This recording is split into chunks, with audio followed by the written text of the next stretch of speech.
Welcome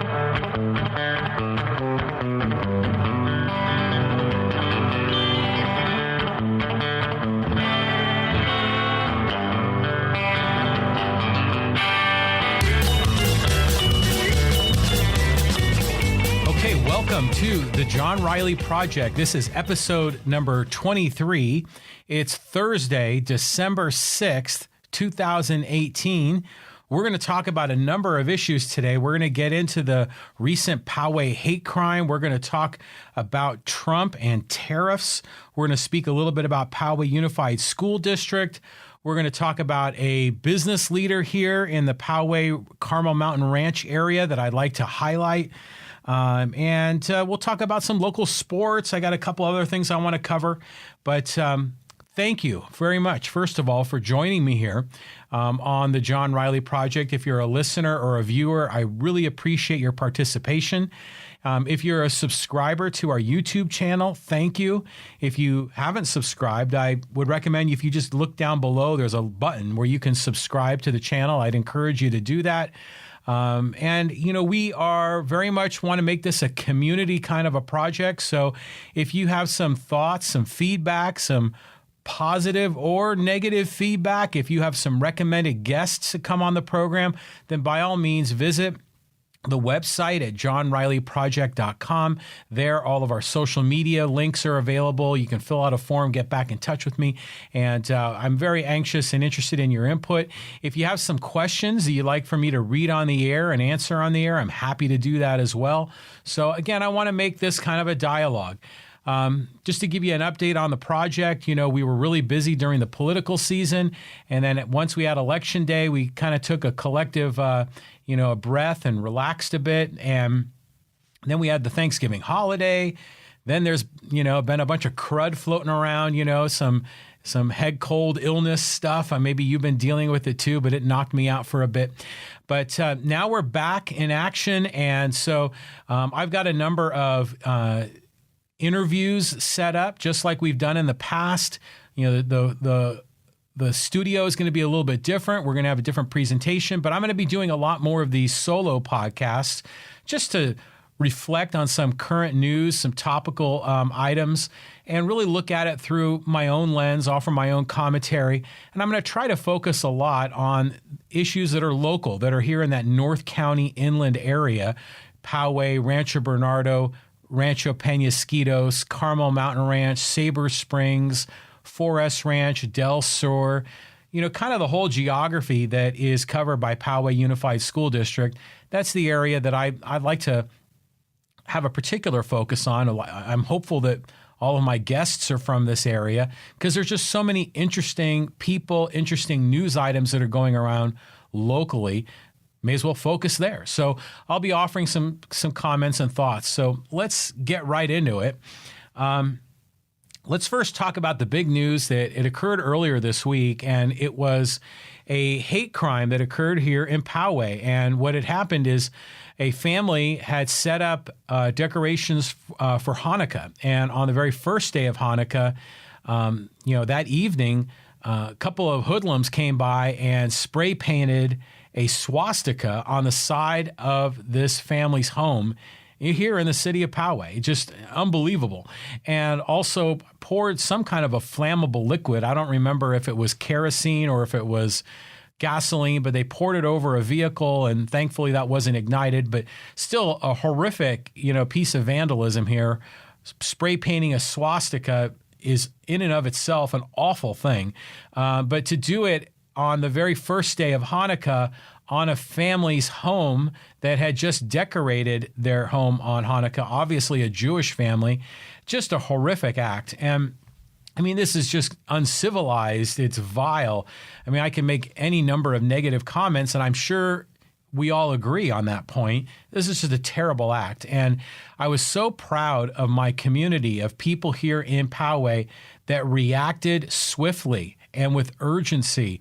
And we saw on Monday night, there was a candlelight vigil and a protest that was held on Poway Road near the intersection of Poway and Community Road.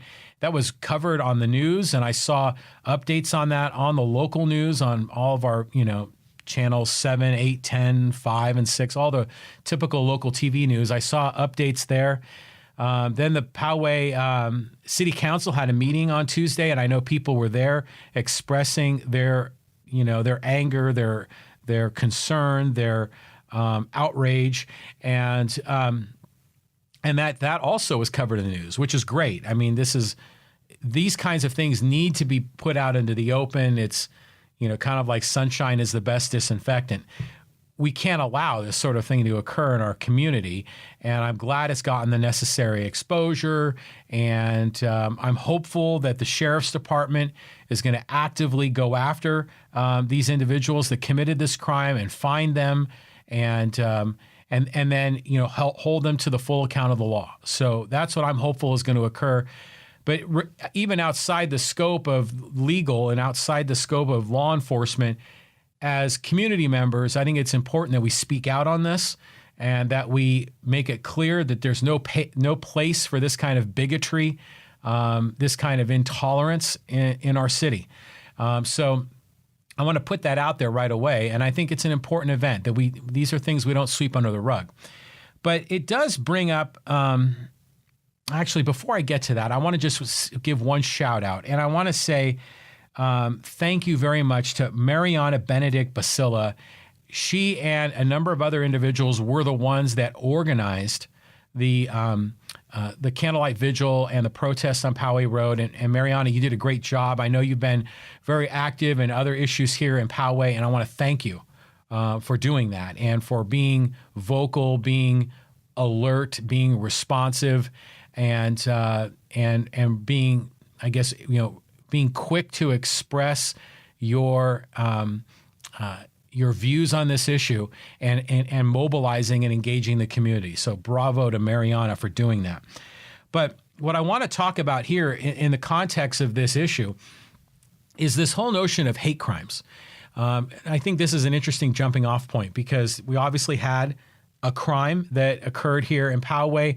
According to the definition, it's definitely a hate crime law. I mean, it's definitely a hate crime itself. But I think it does invite the question of, what are hate crimes? What are the purpose of hate crimes? And is the entire concept of having hate crimes appropriate? So, I was just thinking about this and I was asking myself, well, why do we have this thing called hate crimes? I mean, I think it should be pretty obvious to all of us. I mean, we don't want to have any place in our community for hate, for racism, bigotry. Obviously, this is motivated to have extra protection for certain classes or categories of people.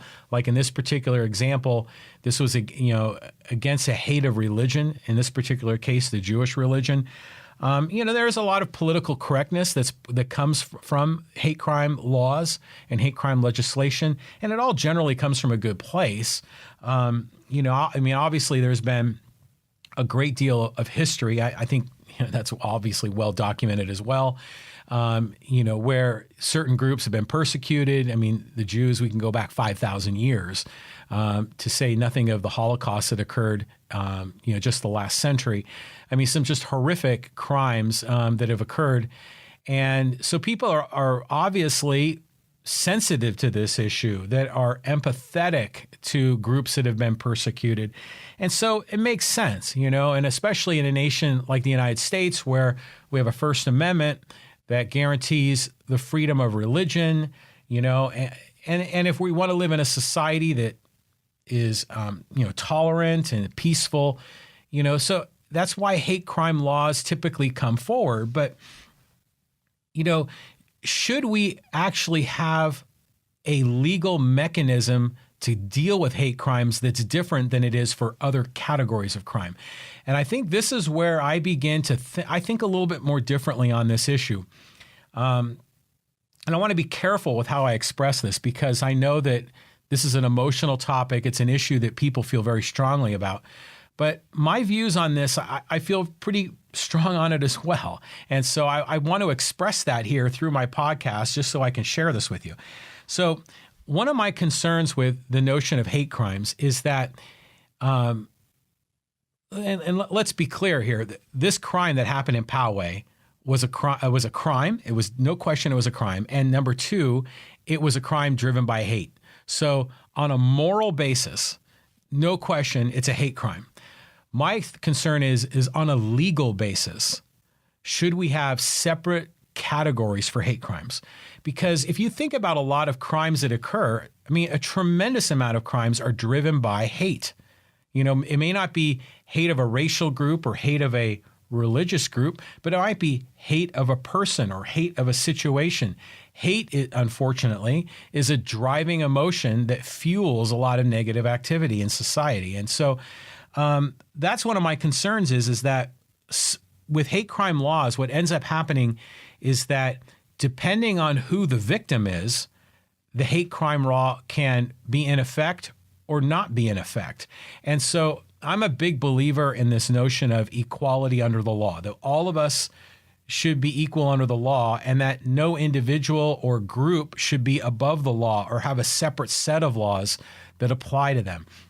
And so when it comes to the notion of hate crimes, I get concerned is why should certain victim groups make that crime that much more amplified and have that result in that much more of a higher penalty because of the category that the victim happens to be in. I think that sets up double standards. I think that creates further divisiveness in society.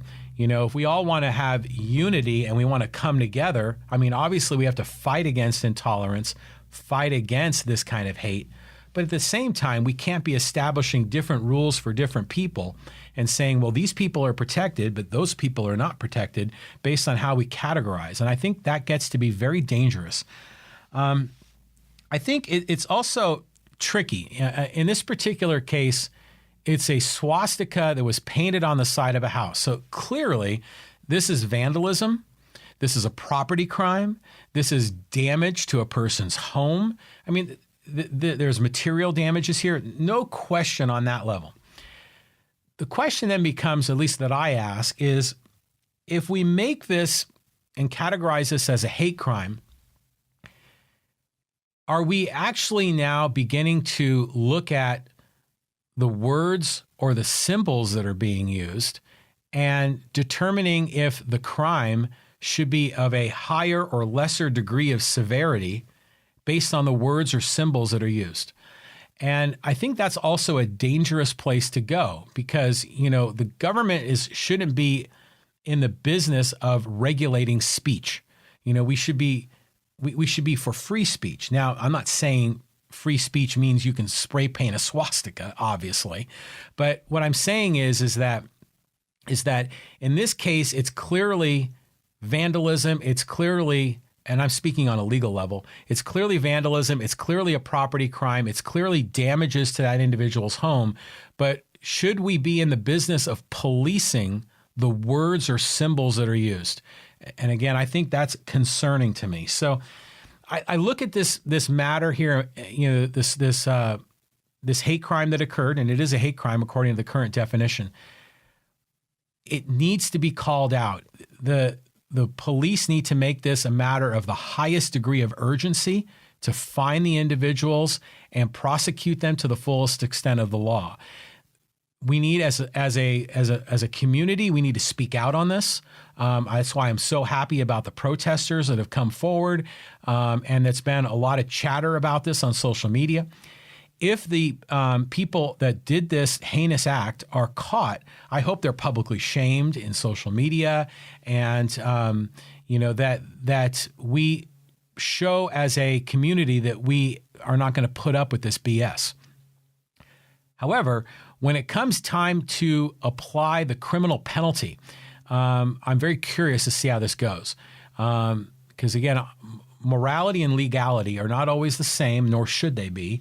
And so I'm curious to see how this is all going to shake out.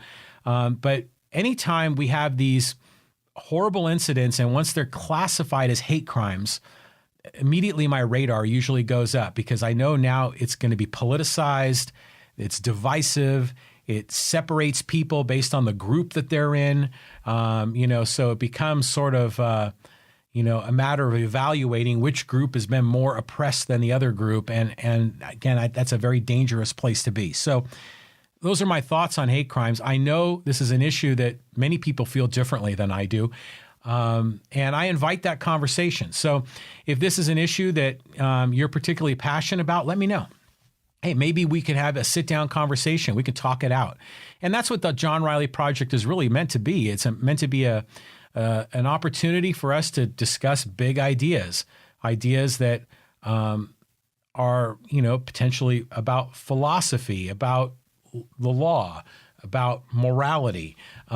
These are areas that we can explore, and I think this would be a wonderful conversation to have. So I encourage feedback on this. Okay, let's switch it up a little bit, and let's talk about something a little more positive.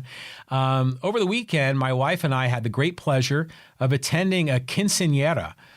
It was one of my wife's coworkers, and it was her daughter. It just turned 15, and so this was an amazing event. It was really fun. I had a great time.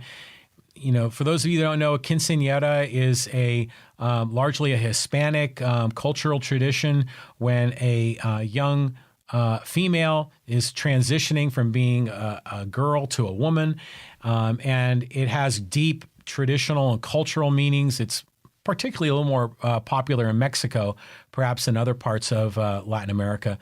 But, it's great since, we live here in the San Diego County. We're a border county, so great, influence of culture here. So I was really thankful and pleased that we were invited to this event. Of course, they had a ceremony in the church in the afternoon. We didn't go to that. That was mostly for family. We attended the reception last Saturday night, and it was in Bonita. This was incredible. It's like a wedding. They have full-blown, food. They had an open bar. I mean, it was amazing. And, all these, round tables with 10 people. There was probably 250 to 300 people there. Video presentations, a disc jockey, dance floor, again, just like a wedding. And it was special because the young girl, the young woman, the quinceañera herself, she was there and she had her friends and they were all sitting at the head table. And then there was a ceremonial part where her mother and father presented her and talked about her childhood and the hopes and dreams they had for her as an adult, which I thought was great. And then the quinceañera and her friends came onto the dance floor and they did a number of choreographed dances that were beautiful. And they combined, tradition and culture with a lot of modern elements. And it was just really special.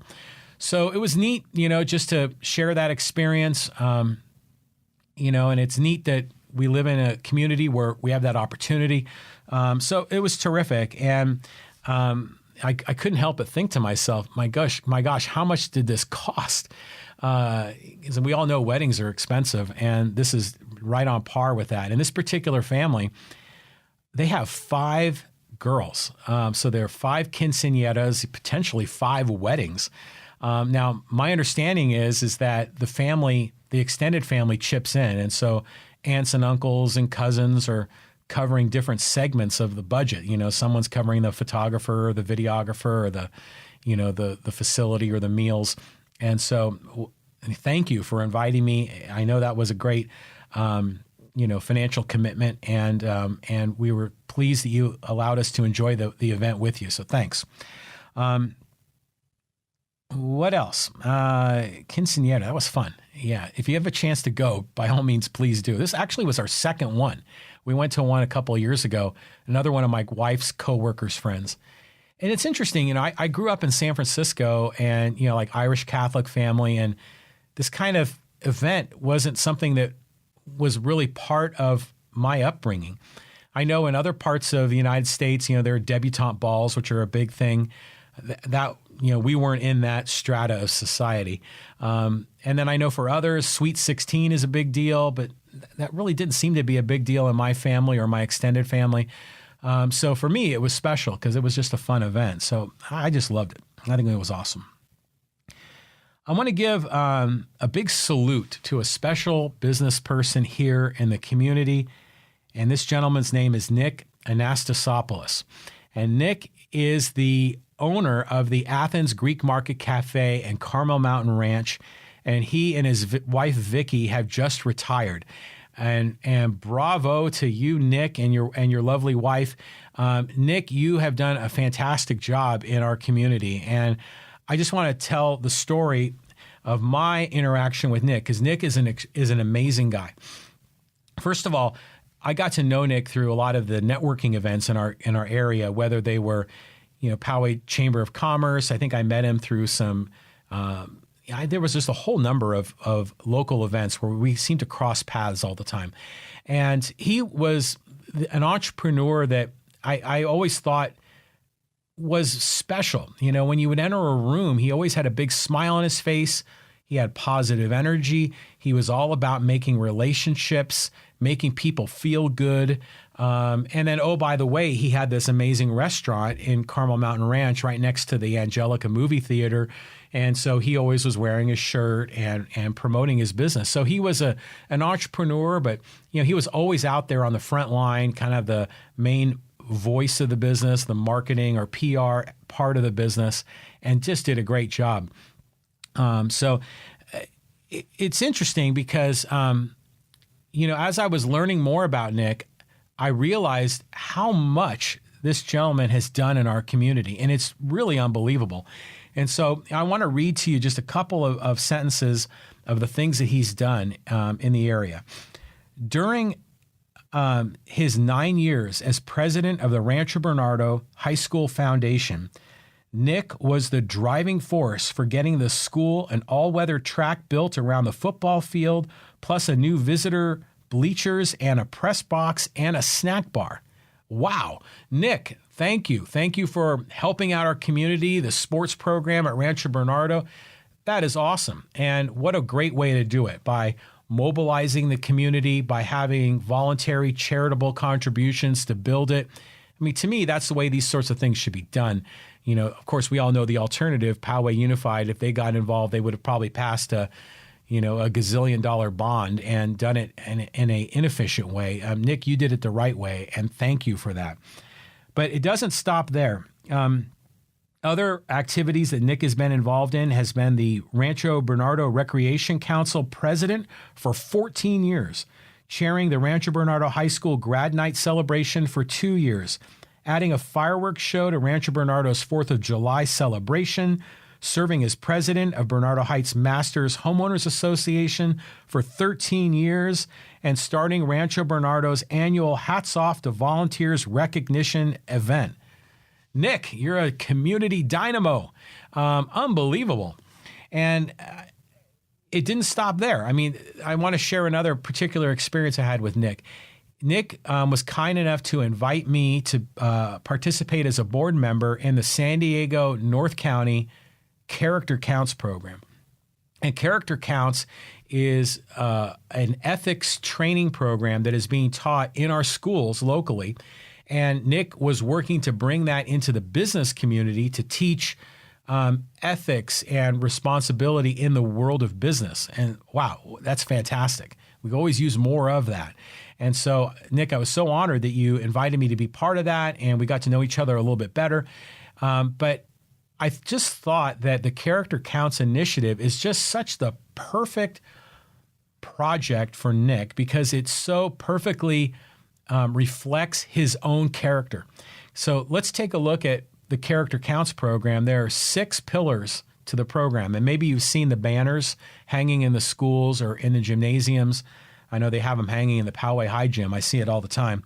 But there are 6 pillars: trustworthiness, respect, responsibility, fairness, caring, and citizenship. These are values that are being taught in the schools. These are values that Nick wanted to bring to the business community. But these are ultimately a reflection of Nick's character as a quality individual. So I just think it's fantastic. So, I was checking the news. I don't really ever read the local newspaper anymore. I just go to PomeradoNews.com and get all the news there. And I noticed that the Rancho Bernardo Foundation, or maybe it was a particular foundation, was looking for new nominees for the Rancho Bernardo Hall of Fame. And I thought to myself, well, clearly we've got to nominate Nick. So I went on the website and I was going to nominate him. And I realized, he had already been inducted into the Rancho Bernardo Hall of Fame in 1998. So 20 years ago, someone beat me to it. And another reflection of the amazing things that Nick has done in our community. So Nick Anastasopolous and his wife, Vicky, thank you for everything that you have done in our community. Thank you for providing a great restaurant that offers wonderful Greek food. Thank you for all the things that you've done in Rancho Bernardo to make our community better. Your retirement is well-deserved. I hope you enjoy it. I know I've read stories you're going to be traveling, visiting family and friends, going back to Greece. Bravo. So congratulations to you, Nick. Thank you for everything you've done in our community. Let's talk a little bit now about, this is more of a national issue, but it's an issue that I feel strongly about. And it's about tariffs and trade and President Trump. A couple of days ago, President Trump issued a tweet, and I'm going to read it to you because it was just so utterly outrageous. I try not to follow Trump on Twitter because it'll just drive me nuts. But someone else had forwarded or retweeted this, and I read it, and I figured, this is a podcast topic for sure. So here, I'm going to read it to you. I am Tariff Man. When people or countries come in to raid the great wealth of our nation, I want them to pay for the privilege of doing so. It will always be the best way to max out our economic power. We are right now taking in billions of dollars in tariffs. Make America rich again. OMG. I read that and I thought that tweet is A, fake news, B, loaded with propaganda and misinformation, and just C, an embarrassment. Let's break it down, but let's also put us in context. The trade wars that have been going on since President Trump has come into office are now getting amplified. We're increasing tariffs, China increases tariffs, and they just keep ratcheting up. I know he and President Xi had a meeting, and I think they're going to have a ceasefire. They're not going to reduce the tariffs. They're keeping them at a very high level. And I know that just recently a CFO of a Chinese company was arrested in Canada, and they're trying to extradite this person to the United States. Probably as a result, I'm assuming, of intellectual trademarks and intellectual property laws.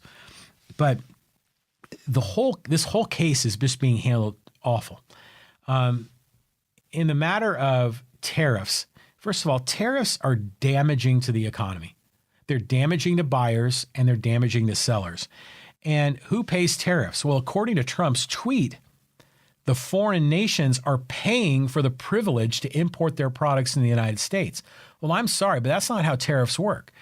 Tariffs that President Trump is enacting are a tax on the American people. Here he goes around talking about he's made all these great tax cuts, but meanwhile, he's increasing taxes on products that are imported into the United States that sometimes are being bought directly, or in other cases are used as parts or items that are used to assemble larger pieces or larger goods here in the United States. So it just jacks up prices for all of us, and it's just a terrible policy. I mean, you talk to most any major economist, and they'll tell you that tariffs are damaging. We saw it in the early 1930s, right around the beginning of the Great Depression, with the Smoot-Hawley tariffs. There's a Ferris Bueller reference there for you. Anyone?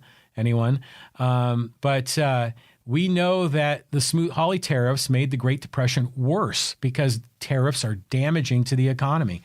And why is that? Because when we make products more expensive, we end up taking away opportunities to make the economy better.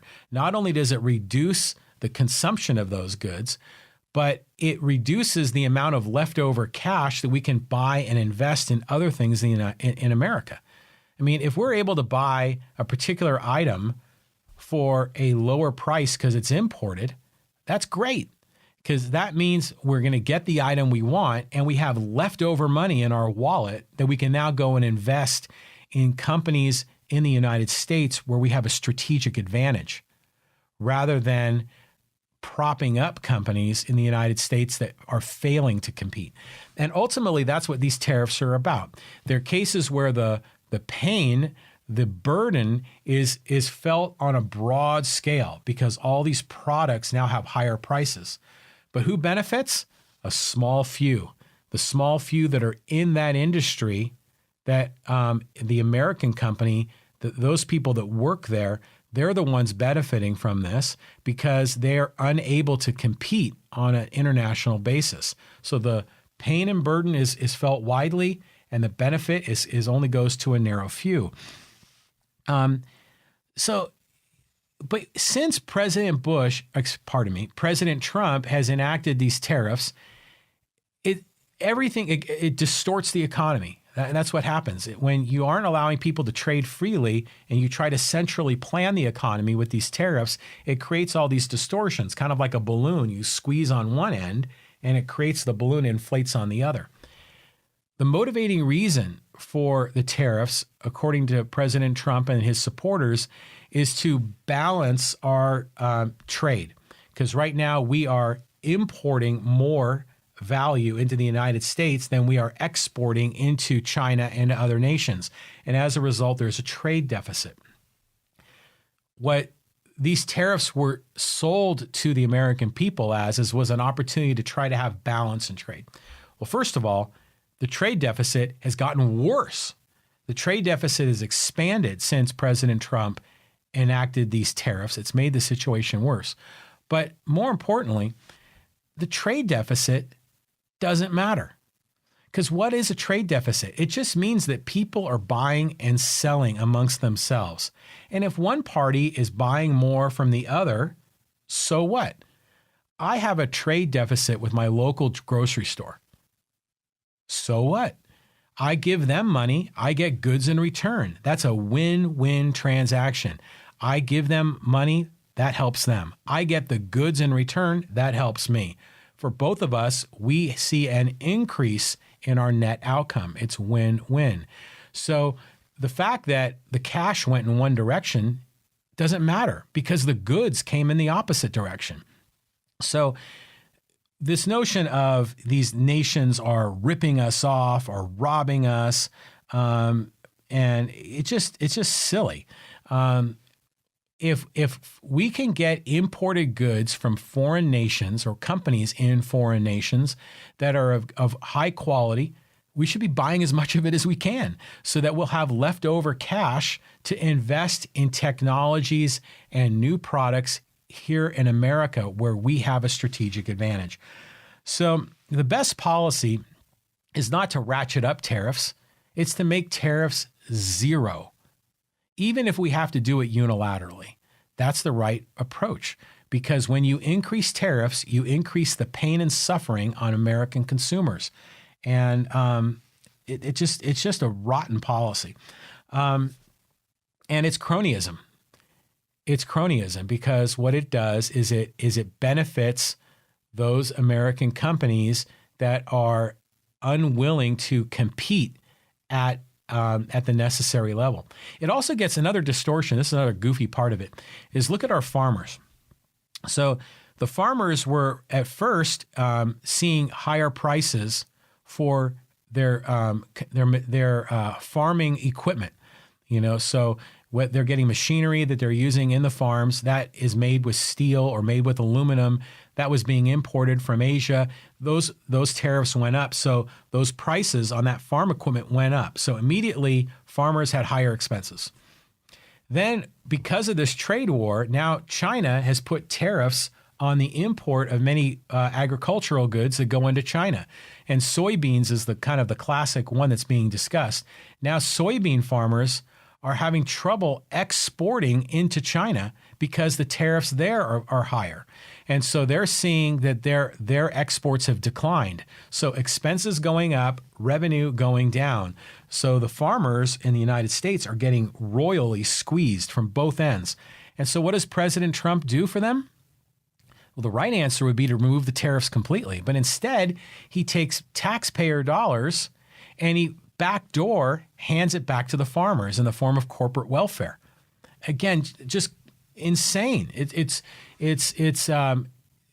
are the kinds of distortions in the market that create these kind of twisted puzzles that end up inflicting damage on buyers and sellers.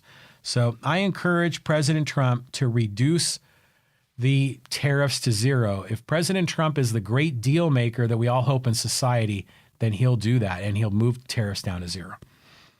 What else? Let's talk about a couple of things here, quick ones. Poway Unified School District, disappointed to hear recently that they were involved in more no-bid contracts. This was extremely disappointing. What's a no-bid contract? Well, that's where, in this case, the school district needed to make a major purchase, and in a proper, transparent, open book kind of a philosophy, they would put a request for proposal out. They would get multiple bids from various vendors, and then they would choose the best choice. That might be the lowest bid, or it might be the best fit at the lowest price, but they would make the most optimized solution. What happened here is that the school district just continued to spend big money with these vendors, in some cases, vendors that have sold us or sold the school district damaged or defective products. And what we're talking about here are the artificial turf fields in our football stadiums in the high schools. And this was specific to Westview High, and they had defective turf, and to replace that with the higher quality version of the turf was going to require money being spent. And if my memory serves me, it was about $450,000 approximately that was being spent on this to replace the turf at Westview. So they're replacing a defective product. They did it with taxpayer dollars and without a formal, open, transparent bidding process. They also did the same thing with the Poway High running track. Now, I don't think that was a defective product. I think the defective product is specific to the artificial turf on the football fields. But the Poway High track, also a no-bid contract. So, our school district fiscally, I mean, from a curriculum, from a teaching perspective, our Poway Unified's, generally a very, very good school district. But from a business management or a financial perspective, there's just so much that needs to be fixed. Not only do we have the billion-dollar bonds, not only do we have the corrupt superintendent that was caught stealing, embezzling money that was intended to educate children, and found guilty in a court of law, by the way. We've had deficit spending. We've had deficits the previous years. There's a forecasted deficit for this year. Future years, we're dealing with deficits. So there's an inability to financially manage the school district. And now more no-bid contracts, which are a potential waste of taxpayer dollars, where taxpayer dollars are not being optimized. So the school district needs to get its act together. And I've been saying this for a long time. The city of Poway has, generally speaking, a very good financial planning model. It's been working for a long time, for many, many years, that's consistently delivered balanced budgets, often with surpluses that are put into reserve and that are deployed for high priority special projects. And the city of Poway system, it's not perfect, but it's still very good, especially when compared to the school district. So I encourage our school board members to just go, a few miles down the road and go to Poway City Hall and follow the model that they've built for financial management, and it will serve the school district well, because they need to get their spending under control. Because if they don't, we're going to have another crisis. We're going to have a depletion of reserves. There's going to be calls for a parcel tax. You're going to start seeing this if the school district is unable to manage their own affairs. So be alert and be aware. I want to speak a little bit about the passing of President George Herbert Walker Bush. And, this has been going on all week, and, he passed away at the age of 94. And it's interesting, when a president passes, usually people remember him fondly for all the good things, and and it's sugar-coated to a degree. And there are many things about President Bush Sr. that I think are very worthy of praise. He's a good family man, appeared to be a man of character.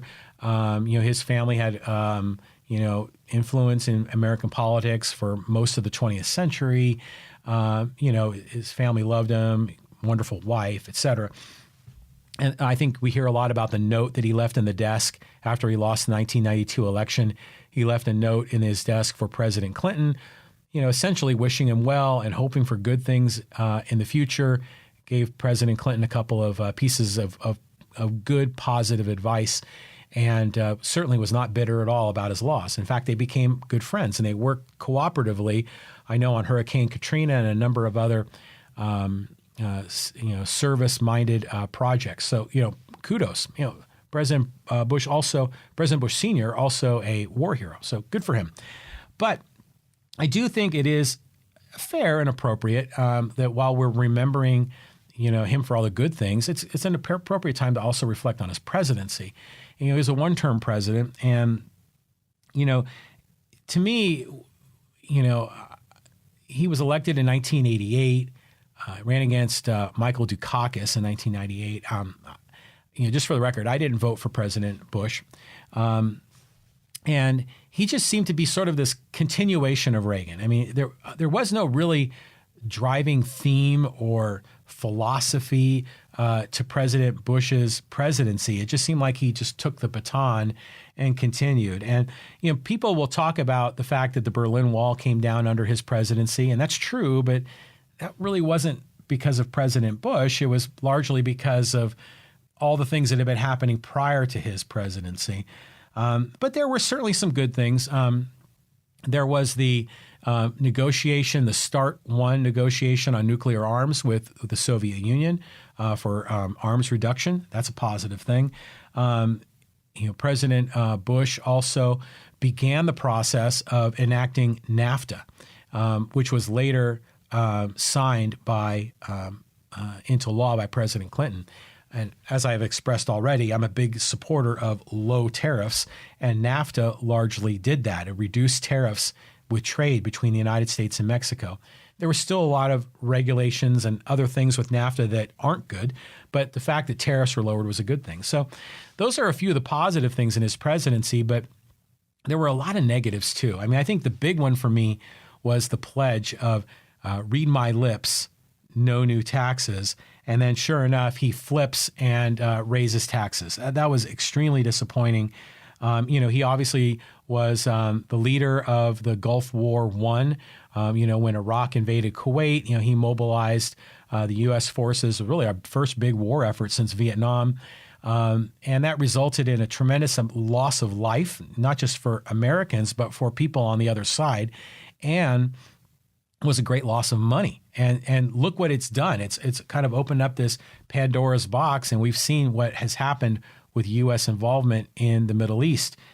So that was really the catalyst for all of that. What else? President Bush also greatly expanded the war on drugs, which is a failure, and by deploying military police action in South America to go after some of the drug trafficking. And where are we now on this? I mean, it's worse because prohibition doesn't work. And so it was, I mean, I understand why he was trying to eradicate drug use. Obviously, drug use is not good. But the whole approach of trying to snuff it out is not possible when there's such a great profit motive there. So the approach in solving it wasn't the right way. We should be learning from countries like Portugal on how they manage their drug policy, not by deploying military efforts to go out and kill or bomb places. Under his presidency, we saw Manuel Noriega removed from power in Panama, essentially extracting world leaders, whether you like them or not. I mean, is that really our role to go out and pick world leaders and extract them and put in puppet governments? We saw that in Panama, and we were involved in the Philippine coup in 1989. Of course, there was a lot of military action in Somalia. So, I mean, I look back on President Bush's presidency, and there's a whole lot there that I didn't support. I mean, there's a few good things, but what's interesting is if I compare his presidency with all the other presidents that have existed in my lifetime, which goes back to LBJ, he ends up standing as one of the better presidents, certainly in the top half of the ones in my lifetime. That's mostly because all the others were just so much worse. But I guess at this time, it's appropriate for us to certainly have positive wishes for him on a personal level, and I do feel that way, and wish him to rest in peace. But it is an interesting and appropriate time to also reflect on his presidency. And it's interesting, too, how the media chooses to cover it. But I just thought I'd put that out there since it's a topical issue these days. What else? Let's have some sports shout-outs. First of all, I am recovering from the Aztec loss to the University of San Diego in the city championship last night. What the heck happened? Oh my gosh. I mean, I had prepared my podcast yesterday and I was all excited about what they did in Illinois State. And when they went, 2 time zones away and had a great win in an arena where the Illinois State had won 37 of their last 41 and the boys played great. But then they came back home at Viejas and laid an egg against the University of San Diego. I will say, though, that the kid Pinheiro for USD, great ball player. And I was really pleased to see for USD, Finn Sullivan, a freshman at USD and a former player at Torrey Pines. And I remember seeing him on the basketball court when Poway would face off with Torrey Pines. And he was a great player in high school. And it was really neat to see him have a good game as a freshman in the city championship. So, hey, tip of the hat to Finn Sullivan at Torrey Pines. What else? Cathedral Catholic football had the big 24-21 win over Harbor City. They're advancing to the state championship, and big-time props for Jalen Dye, who had the game-winning or game-clinching interception. I saw the video on YouTube where he caught the ball right by the 2-yard line, got his feet in bounds. It was essentially the last play of the game and sealed the deal. You know, Jalen has great genes. His father, Jermaine Dye, a former Major League All-Star. But it's great to see he do well, see Cathedral do well. Jalen Dye, I know, lives here either in Poway or Rancho Bernardo. So props to you, Jalen and Cathedral. The Poway High boys basketball team had a 60-54 victory over Mission Hills. Poway now 7-2 in boys basketball, 1-0 in Palomar League play. Adam Sevier had 16 points. I remember last year I went to a Poway High game against Rancho Bernardo at Poway High. The most amazing high school basketball game I've ever been to in my life. The ball game went 2 overtimes and Poway was victorious. Adam Sevier, a crafty kind of undersized point guard for the Titans, only had 2 points in the first half. And then he went off in the second half. He scored over 30 in the second half. He was hitting bombs from way beyond the 3-point line. He was driving in the lane, making these acrobatic shots or dishing the ball off and getting some great assists. He took over that game and put the Poway Titans on his back and led the Titans to a victory over Rancho Bernardo. Now, this was last year, double OT. And so I love seeing him having a great game, and he's still continuing his excellence at Poway High. I got to know his brother, Robbie, who was my son Trevor's JV basketball coach at Poway High. Robbie Sevier, another great guy. So kudos to the Poway High Titans boys basketball team. In Palomar League play, Westview right now in first place, 6-0. Poway in second, 7 wins and 2 losses. Del Norte 6-3. Mission Vista 3-1. Rancho Bernardo 2 wins and 2 losses. Mount Carmel also at 2-2. So we're just getting started. I know in December they usually have tournament play, and then the Palomar League will really get hot and heavy once we get beyond New Year's. So looking forward to going to some ball games this year at Poway High. Now let's talk about the girls. Poway High girls basketball, they had a big win, 54-48 over Santa Fe Christian.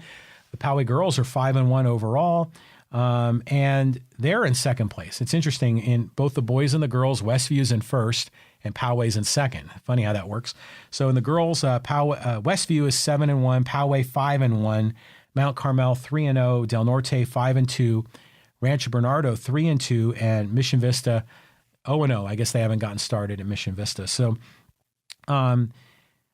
what else can we talk about? I want to share with you. I love binge watching shows, and that's why I've got my Game of Thrones, and you've seen some of my bobbleheads I've had on my podcast. The new program that I'm really into right now is The Man in the White. Not The Man in the White Castle, The Man in the High Castle. And this is a show that's on Amazon Prime, and it's fantastic. It's this alternate reality of World War II, and it assumes that the Americans lost the war. And so the Japanese have taken over the Western United States. The German, the Nazis have taken over the Eastern United States. There's an American resistance, and kind of the whole globe is sort of carved up for Japanese or German, and there's some neutral zones. There's American resistance fighters, and it's a really, really interesting show because it's a period piece. It's historical, but it's fictional, and there's a supernatural element to it that I'm really enjoying. So this past week or so with the Thanksgiving holiday, and I was battling a little bit of a flu or a cold bug. So I was kind of down for the count for a bit. So I was binge watching this. I think I'm midway through season 3.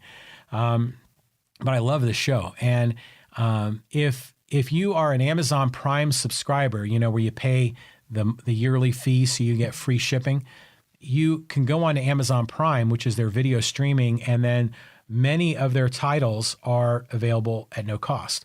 So I had always been on Netflix, and now recently I'm starting to do more Amazon Prime, and discovering a whole new world of new shows, which is great. So, I'm really enjoying The Man in the High Castle, and I'm just giving my recommendation. Be sure to check it out. Also want to give another kind of props or a shout out to this organization, and it was interesting is this is the Poway High Twin Peaks Middle School Choir Concert. And the people that are promoting that, they tagged me in their tweet. And so, well, thanks for doing that. And so I, of course, retweeted it to my group. So I figured, heck, if you're tagging me in your tweet, I'll share it in my podcast too. So the Poway High and Twin Peaks Middle School Choir Concert is this Tuesday, December 11th at 7 p.m. at the Poway Performing Arts Center. You can get your tickets at www.powaycenter.com. So that should be a great event.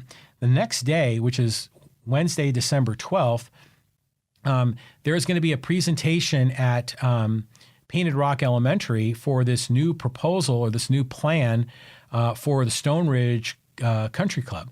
And that's Kevin McNamara's project, and it's a second attempt to present a development there with some park space and new homes or condominiums. And I think the community is very interested in learning.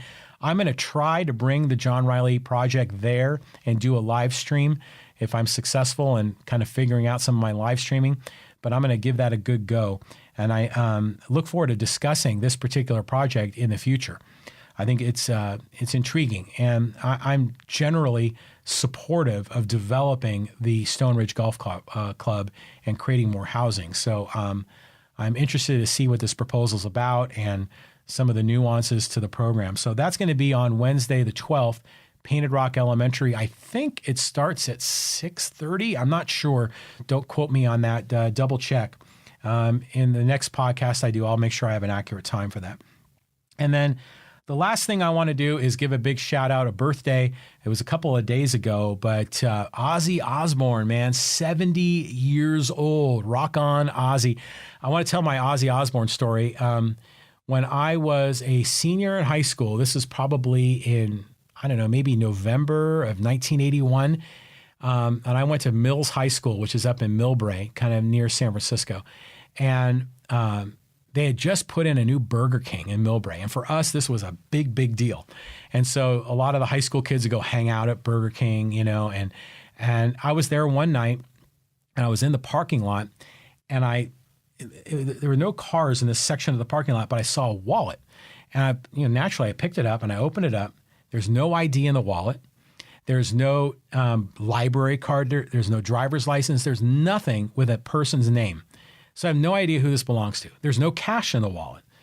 But there are two things in the wallet.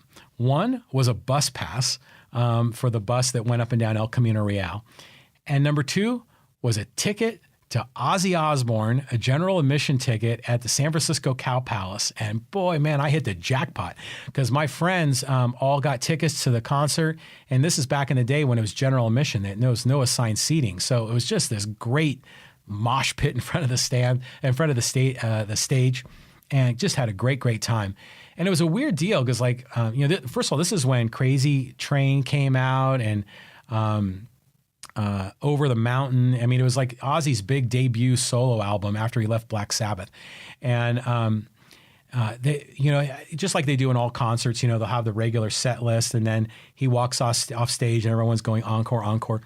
And then the encore started, and the first thing that happened is this big, sort of like a metal giant hand kind of came out in front of the stage, like over the drum kit, and there was smoke, and it was going to be this grand presentation.